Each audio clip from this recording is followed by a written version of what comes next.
All right, coach. I want to list if it bad loss. What do you think about your team performance today? Not the best performance, but we should have won the game. We got the chances, especially in the first half.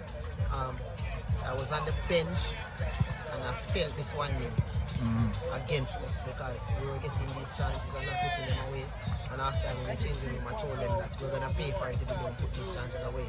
It wasn't a bad game from us, not our best game, but the goal scoring is a problem. Fitness because you guys started off with a lot of firepower and a lot of intensity. After about 35 minutes, I see the midfield. There's a dip in. Maybe I could be seen wrong, but I feel there was a dip in the midfield aspect. Do you think you have a fitness problem within the team? I don't think the fitness is the problem, honestly, because we were putting pressure on the opponent.